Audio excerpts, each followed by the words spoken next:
This is the moment in the calendar when we all slow down, probably feel a little overwhelmed by family obligations, and inevitably we witness a ritual so fundamentally strange, so uniquely American, that we usually just accept it as tradition without ever stopping to ask, why? Why is the president talking to a turkey? Exactly. We're talking about the annual presidential turkey pardon, and as we just saw, President Donald Trump conducted the official ceremony at the White House for 2025, upholding this truly bizarre tradition that somehow manages to blend the utmost gravity of the executive branch with, as you mentioned, sheer poultry puns. It really is. It's an American institution of absurdity. It is the ultimate combination of high office and lowest stakes, highest profile comedy. Yeah. We know that two specific birds were presented and pardoned this year with names chosen via contest, courtesy of the National Turkey Federation. And the ceremony, as always, emphasized a lot of superficial tradition, a dash of forced humor, and a big feeling of national unity surrounding a bird who was otherwise destined for the oven. And, critically, the fate of these two specific birds is now sealed for life. They will be transferred immediately to a farm or a university program designed for animal welfare, where they will live out their peaceful retirement. Which is, I mean, that's an extremely unusual guarantee of longevity for an animal usually bred for exactly the opposite outcome. Right, and that contrast is what makes the whole thing so compelling. So, what's our mission today? We think we know this ritual. We think we know why we eat turkey. But the history of both is entirely full of surprises. This is a deep dive into the official White House custom, diving deep into the sources you shared to clear up the record. We need to unpack where this tradition actually came from because most of what you hear is wrong. We also need to understand why this specific bird became the mandatory centerpiece of our dinner. And finally, we have to share the truly hilarious story behind its name. Yeah, spoiler alert, it has absolutely nothing to do with the country, Turkey. Not at all. It's a journey through 3 centuries of American myth-making, aggressive 19th century cultural marketing, and a massive, decades-long confusion surrounding global trade rights. We are separating fact from foul fiction, starting right now for you, the listener. Okay, let's unpack this and immediately dispense with the myths. Before the official televised pardon we see today, there were decades of informal gestures, misunderstandings, and near misses that the general public often mistakes for the true start of the tradition. And the key thing to understand about the history of executive clemency toward poultry is that the idea of sparing a turkey is much older than the actual formal annual ritual. It's the institutionalization, the moment it became a predictable, established part of the White House calendar that we need to trace. Let's start with the big one, the sentimental favorite often cited in every holiday cartoon, Abraham Lincoln. The popular story goes that in 1863, President Lincoln pardoned a turkey because his young son, Tad, begged him to spare the bird destined for the family's holiday table. Right. This is the origin story that has the deepest emotional resonance. And it's a story rooted in fact, which is why it has such staying power. It did happen, according to White House correspondents at the time, but the critical distinction is twofold. First, and often forgotten, this mercy was granted for a Christmas turkey. A Christmas turkey, not Thanksgiving. Right, not one specifically tied to the Thanksgiving tradition, which was still a relatively new and fragile concept nationally at that point. And what was the second, more important distinction about the nature of the act? It was an entirely informal, personal, fatherly act of kindness. It was impulsive. It was essentially a kitchen decision, not the establishment of a formal presidential tradition or a televised ceremony involving the Secretary of Agriculture. So it wasn't a policy. Not at all. It was a one-off anecdote used to illustrate Lincoln's soft heart, not a policy precedent for all future chief executives.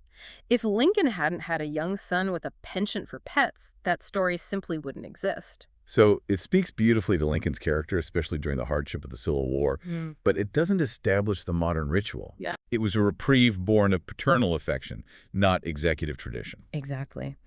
Then we skip forward almost a century to another commonly cited figure, one who is often explicitly credited by media sources today with creating the pardon, Harry S. Truman. Right, Truman. He's the one often taught in schools as the person who started the annual turkey tradition in the 1940s or 50s. And the truth is, What's the real story? the truth, confirmed explicitly by the Truman Presidential Library and various historical documents, is crystal clear. There is no evidence he ever pardoned a turkey. None. Zero. This is a total myth one they actively try to correct. Truman received the annual gift turkeys from the poultry industry, which was indeed the custom going back many years, and he accepted them graciously. but he did so for the purpose of consumption. So he received them as gifts and then he simply Yeah. ate them. Yeah. No clemency necessary. Precisely. In fact, one letter from 1947 showed that Truman even noted his intention to eat the bird for Christmas dinner. He was not in the business of granting executive clemency to dinner poultry.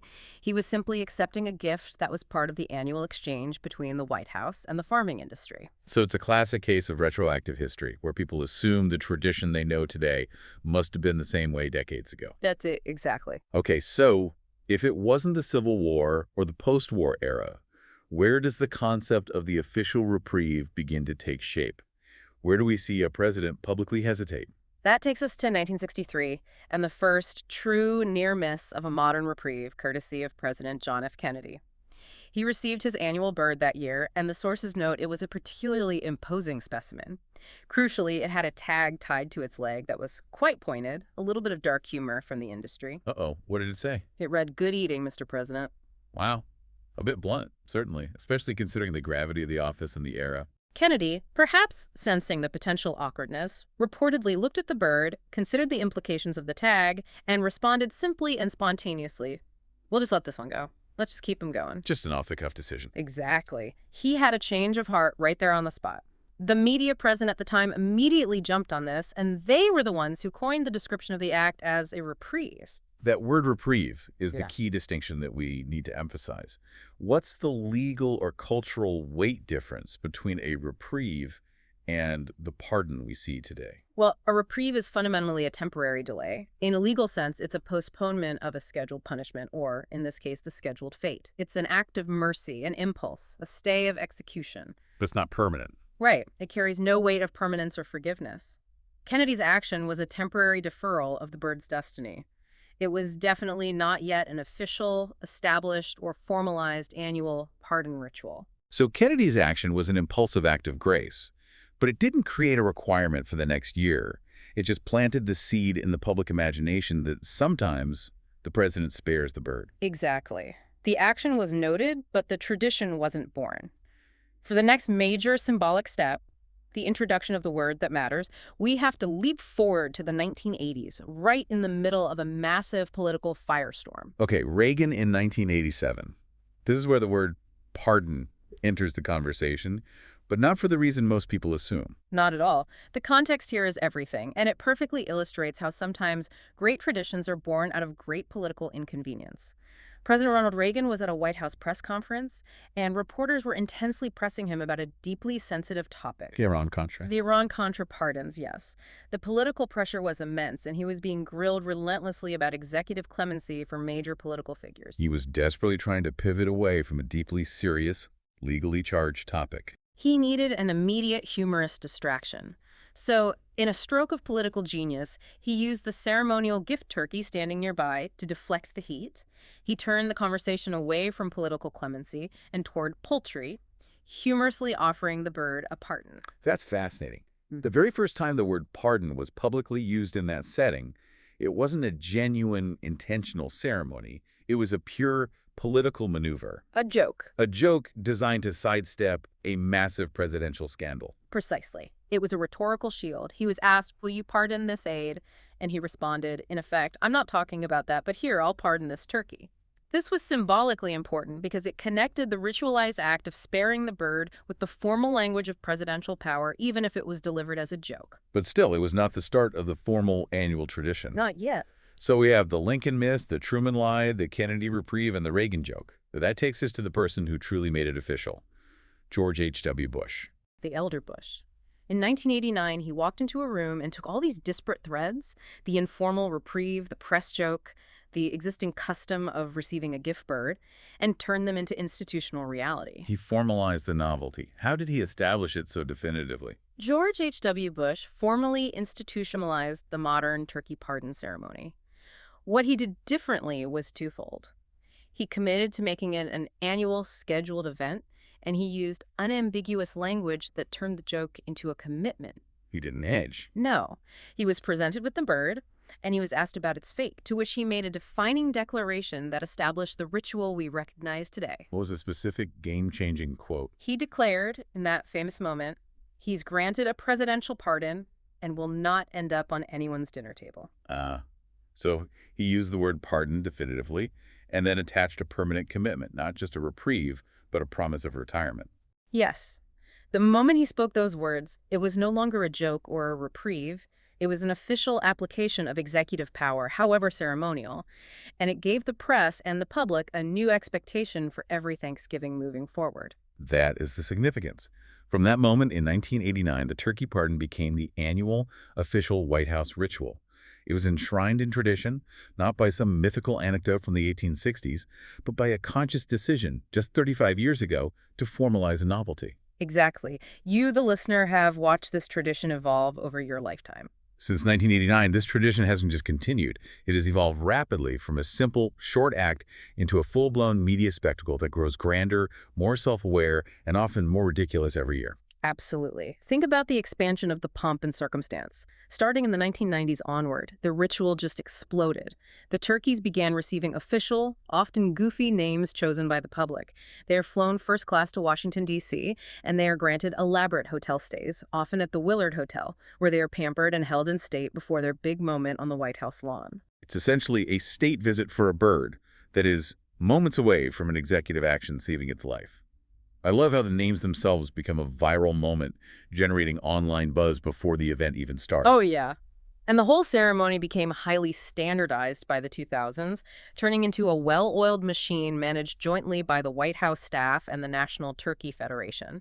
They always choose two birds now. The main one and a backup.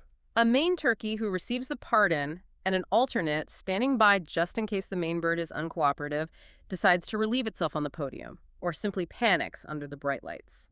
They are prepped for media exposure. We mentioned the retirement plans earlier, but one of the most truly bizarre destinations for these birds in the early 2000s shows how seriously they took the spectacle. Where did they send them? This is peak Americana. Several pardoned birds were actually sent to Disneyland in California or Disney World in Florida. What? Their role? They became grand marshals of the Thanksgiving and Christmas parades, walking or being driven down Main Street, USA. No way. That is truly wild. A bird who just escaped execution now enjoys a retirement as a celebrity parade leader. That's a unique career trajectory, even by American standards. The spectacle only intensified in the 2010s and 2020s with the rise of social media. The turkey names trend online, people engage in polls about which bird will be chosen, and Presidents Barack Obama in particular relied heavily on humor and puns during the ceremony, fully leaning into the self-aware absurdity of the ritual. The performance aspect became mandatory. It's mandatory now for the president to deliver at least 3 dad jokes about poultry before executing the pardon. It's the cost of admission for the press. It's enshrined in the rules of engagement. But amid all this humor and spectacle, we need to address the practical question that often accompanies the pardon, a question that reveals a sad truth about modern food production, the lifespan of the birds. This is a major area of misconception and often used as a source of cynicism regarding the pardon. The common sad idea is that the birds are so fragile, so bred for immediate slaughter, that they die within weeks of the ceremony, rendering the pardon meaningless. That statement holds a partial but very specific truth, and the explanation is purely biological, not political. To truly understand this, we need to look at how the food industry has bred the Meleagris gallopavo. Okay, give us the technical deep dive on the industrial turkey. Why are they so fragile?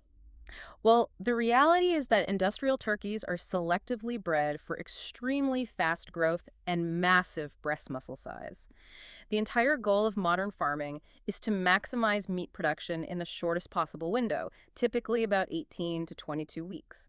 They are engineered to gain weight at an unnatural rate. So they're just not built to last. Exactly. This genetic programming inherently gives them short, often fragile lifespans. They simply are not built to live long, healthy lives, regardless of where they retire. So the sheer mass of muscle they carry is working against their cardiovascular system. Absolutely. The weight puts incredible strain on their skeletal structures, leading to mobility issues. More critically, their hearts and lungs often cannot sustain the rapid growth and the bulk they carry.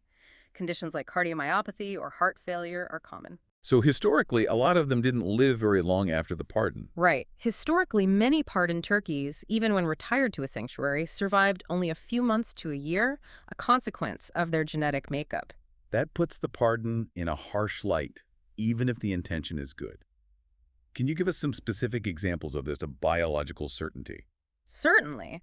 The 2010 pardoned turkeys, Apple and Cider, for instance, died within a year of their reprieve. They enjoyed luxury for a few months, but genetics took over. But it's not always like that. No, it's not universally tragic, and there are positive stories. The 2009 bird Courage, who was pardoned by President Obama, lived for a remarkable 6 years. 6 years. 6 years, which is an exceptional lifespan for a modern industrial turkey. Wow. It's an incredible victory for a bird bred for maximum meat production in such a short period. What explains that variance? That variance highlights the subtle differences in the individual bird's resilience and, more importantly, the improvement in care. The positive trend we see now is that the retirement centers, the university programs and specialized farms that take them in, have developed better protocols. They are specializing in the care of these biologically disadvantaged birds, often feeding them specialized diets, providing orthopedic support, and monitoring them closely. Which leads to slightly longer, healthier retirements. Exactly. So the pardon is not meaningless. It doesn't grant them eternal life, but it certainly offers them the best possible chance at longevity thanks to dedicated scientific care focused on overcoming their genetic limitations. Precisely. It turns them from mass-produced commodities into specialized patients, which is a massive quality of life improvement, even if the biological clock is still ticking rapidly. We've established that the pardon ceremony is relatively modern, silly, and depends on the fragility of the bird. But it relies entirely on the deeply ingrained cultural status of the turkey. We pardon it because we associate it so strongly with Thanksgiving, but why is the turkey the default Thanksgiving food? We have to start, again, by debunking the foundational myth, the one we all learned in elementary school, about the first Thanksgiving dinner in 1621. Right, the 1621 reality compared to the cultural narrative we've inherited. In reality, the famous Harvest Feast at Plymouth in 1621 was a 3-day celebration shared between the Plymouth colonists and the Wampanoag tribe. Historical accounts, particularly Edward Winslow's letter, detail the bounty. The menu looked vastly different from ours today. So it was on the table. Records indicate it likely featured 5 deer. Venison. Venison, yes. Ducks, geese, lots of preserved seafood like cod and shellfish, corn maize, and squash. A truly diverse, protein-rich table reflecting the harvest and local resources. So no turkey. Well, the key takeaway for our discussion is that while wild turkey was certainly present in New England at the time, there is absolutely no historical record that turkey was the main dish, or even specifically present at the feast, let alone the required centerpiece that defined the meal. So the venison was probably the star of the show. Arguably, yes, given the Wampanoag brought it specifically for the event. So if the turkey wasn't there at the start, how did it become non-negotiable? This sounds less like history and much more like a deliberate 19th century marketing or cultural campaign. You absolutely nailed it. To answer why the turkey dominates the American table, we must introduce the true architect of the American Thanksgiving dinner as we know it, Sarah Josepha Hale. The original, unstoppable cultural influencer. She was a phenomenal figure of the 19th century. She was a prolific writer, a respected editor of influential women's magazines like Godey's Ladies Book, and, yes, the woman who penned Mary Had a Little Lamb. But what was her connection to Thanksgiving? Establishing Thanksgiving as a mandatory national holiday was her life's obsession. She didn't just write a poem and a few articles. She dedicated herself to a single, relentless cause. She launched a focused, decades-long campaign, starting in the 1840s, to establish Thanksgiving on a fixed national date. For 30 years, she relentlessly petitioned presidents, congressmen, and state governors. She saw Thanksgiving as a crucial vehicle for national unity, a way to connect the fractured American states with a shared, wholesome tradition. But petitioning politicians is one thing. How did she make turkey the star? Her true secret weapon was shaping the public imagination through narrative. Her cultural influence through her magazine reached millions of middle and upper-class American homes. In her novels, her articles, her cookbooks, and her editorials, she consistently described the quintessential American Thanksgiving dinner. And what was always at the center of her description? A giant golden roast turkey. She essentially marketed the bird as the required centerpiece for this future national holiday. She provided the visual for the tradition before the holiday even existed nationally, tying the image of the turkey inextricably to the concept of the perfect, abundant American family feast. It was brilliant cultural branding. She romanticized the imagery, associating the lard bird with prosperity and domestic warmth. Her myth-making was so powerful that when Lincoln finally played his role in 1863 declaring Thanksgiving a national holiday during the intense struggle of the Civil War, he needed a unifying symbol. And he didn't have to invent one. Hale's imagery was already baked into the popular consciousness. Exactly. Lincoln formalized the holiday, using it as a crucial moment for national unity and gratitude amid the conflict. But Hale had already formalized the menu. It was a perfect storm of political necessity emerging with her popular, ready-made cultural branding. The turkey became a ready-made symbol of American abundance. That makes complete sense. We eat it because a highly influential 19th century magazine editor told us to, over and over again until it became fact. And while myth and cultural influence were dominant, we should quickly acknowledge the practical reasons that allowed the turkey to succeed where geese or venison might have failed in the long run. What were the practicalities that guaranteed the turkey's dominance? 3 main factors solidified its position. First, the bird is native to North America. The wild turkey is an American original, making it uniquely available and symbolically fitting compared to imported livestock. Okay, makes sense. Second, and crucially important for a large family holiday that involves extended travel, it is the perfect size. It's large enough to feed extended families efficiently in one cooking cycle. It's the maximum yield bird for a single-day feast, much more so than a chicken or a duck. Absolutely. And third, from a historical farming perspective, it was simply more practical for holiday consumption than reserving other domestic animals. Chickens were priced for eggs, cows for dairy and labor. The turkey was relatively cheap to raise, grew quickly, and served a singular purpose, providing a large volume of meat. It quickly transitioned from a symbol of American identity to an economically sensible centerpiece.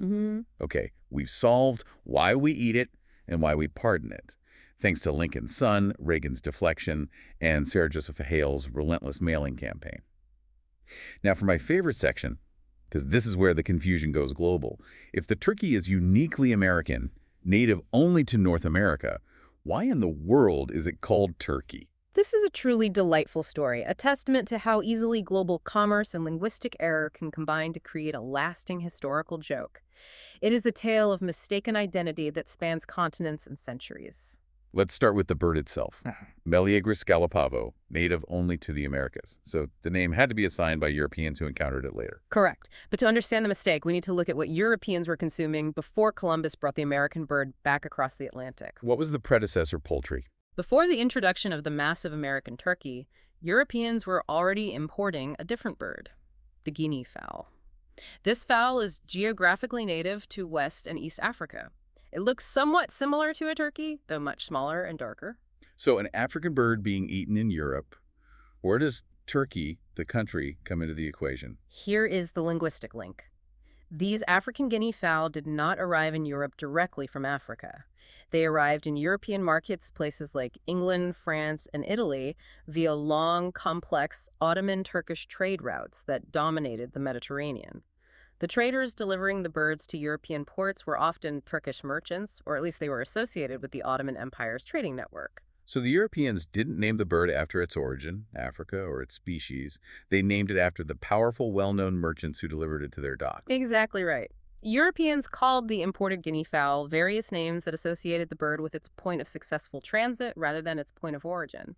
They called them turkey fowl, turkey birds, or turkey hens. It was simply shorthand for the bird that comes through Turkish trade networks. That's it. It's like calling a porcelain plate China, because it came from China, regardless of what it was used for. It's a geographical branding based on the vendor. And then the new, massive American bird shows up in the 16th century, transported by explorers coming back from the New World. And the inevitable mistake occurs. When Europeans finally encountered the large, domesticated North American Meleagris gallopavo, it bore a superficial resemblance to the smaller turkey bird, the guinea fowl, they were already importing and consuming. They incorrectly assumed it was just a bigger, more imposing variant of the bird they already knew from the Ottoman traders. And the name stuck. The initial mistake was compounded, and the name turkey stuck permanently to the American bird. So the American turkey has absolutely zero connection to the country turkey. Yeah. It's a permanent linguistic monument to a 16th century trade route misidentification of an entirely different African bird. That is a truly spectacular level of historical confusion.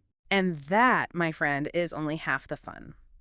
What's truly fascinating here, and what connects this to the broader picture of historical error, is that this misidentification isn't just European, it's global. Oh, kidding. Almost every country, in its own language, misnames the turkey, believing it came from somewhere else entirely. It's a worldwide collective misunderstanding. This is the part that proves that humans across cultures are perpetually confused about the origin of this fowl.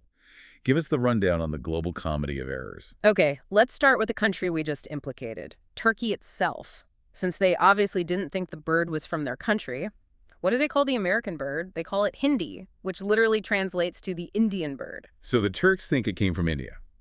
That's one layer of removal. Now, if you travel across the Atlantic to some parts of India, the place the Turks thought it came from, what do they call the turkey? I'm afraid to ask. They call it Peru. Of course they do. Just bouncing the name around the globe, Huh. totally detached from reality. And the confusion is strong in Europe, too. The French call it dinde, which is a shortening of the original 17th century term poule d'Inde. That means hen from India. And from India. Okay. The Arabs are in a similar linguistic boat. Their name for it is often Dajjal Hindi, or Indian chicken. So the sequence is, Europeans thought it came from Turkey, the Turks thought it came from India, and the French and Arabs thought it came from India. And in some parts of the Americas, the Portuguese speakers, like India, also call it Peru. It's a historical parlor trick. The entire global experience with this bird is one massive, enduring joke. Everyone thought it came from somewhere else. Nobody initially thought the bird was simply from North America, where it was actually native. That collective multi-layered misidentification is a stunning testament to the complexity of early global exchange and, honestly, the enduring human tendency to simplify and miscategorize. It connects perfectly back to our theme. How easy it is for an error, once widely adopted and useful, like a convenient shorthand name or a romanticized menu, to become unquestioned historical fact, whether it's the bird's name or the true recent origin of a presidential tradition. Let's wrap up with some light stories that show how consistently chaotic and deeply human this modern tradition is. Because even the most dignified presidents, standing on the immaculate lawn of the White House, cannot completely control a giant nervous bird under hot press lights. Chaos is absolutely the defining feature that makes the ceremony watchable, which, of course, adds to the humor. We have sources detailing exactly how these pardon birds have behaved badly during the highest points of the ceremony. Like what? They have been known to fly completely off the table or podiums in panic, they've pecked aggressively at microphones, and some have simply fallen asleep during the president's attempts at solemnity. But the most memorable and most embarrassing for the White House staff who clean up afterwards is the inevitable moment when the stressed bird simply cannot hold it together. Ah, yes, the biological reality of large birds under pressure. We have reliable, detailed accounts of pardoned turkeys in their very moment of receiving executive clemency, peeing on reporters. No. Yes, it's the turkey's final, disrespectful, biological act of defiance before it is retired. A true power move. It's the ultimate expression of the turkey's opinion of the free press and the entire spectacle. The absurdity of the ritual reached such a peak that it caused significant family embarrassment for some participants. Consider the famous anecdote about President Obama's family. His daughters, Sasha and Malia, eventually stopped attending the annual ceremony altogether. Which is completely understandable. Standing next to your highly intelligent father while he delivers carefully crafted puns about a bladder control challenged bird, knowing the entire world is watching, must be the definition of teenage agony. Obama, acknowledging the absurdity and perhaps his daughter's shame, even joked during one ceremony that he was pardoning them from pardoning, referring to his daughters no longer having to attend the event. That's amazing. It's the ultimate recognition by the executive branch itself that the entire tradition is fundamentally silly yet enduring. And we circle back to that strange celebrity factor we mentioned earlier, the Disney connection.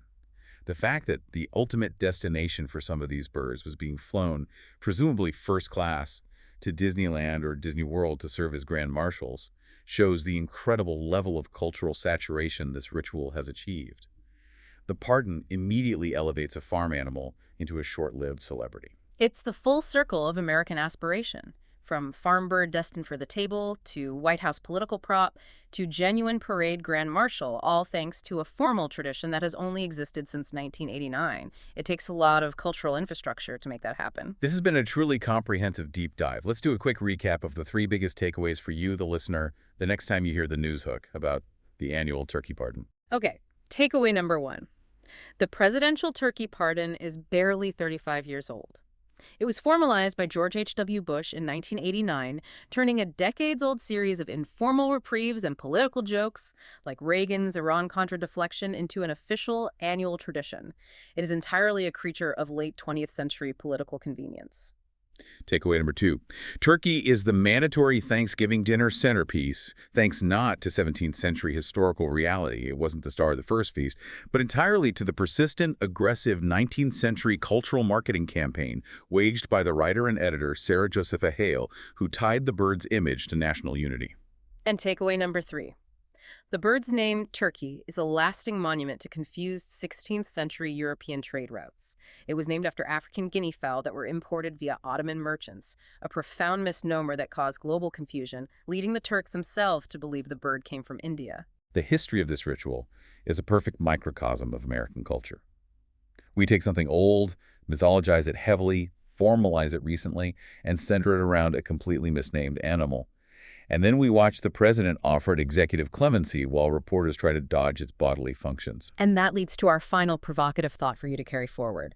This strange annual event connects a deeply serious political action, the application of the presidential pardon, and immense power, with a culturally manufactured dinner tradition, all centering on a bird that is literally bred to die young. Right. Yet for two specific birds each year, the elaborate power of the presidency intervenes and saves them. What does this elaborate spectacle of formal silliness with the hotel stays, the puns, the cameras, and the dedication of specialized caretakers tell us about our national need for traditions?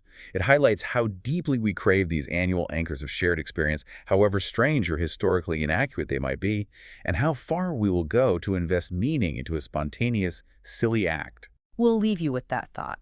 We encourage you to explore the history of other traditional American symbols. You might find they are just as culturally manufactured and recently adopted as the Thanksgiving turkey.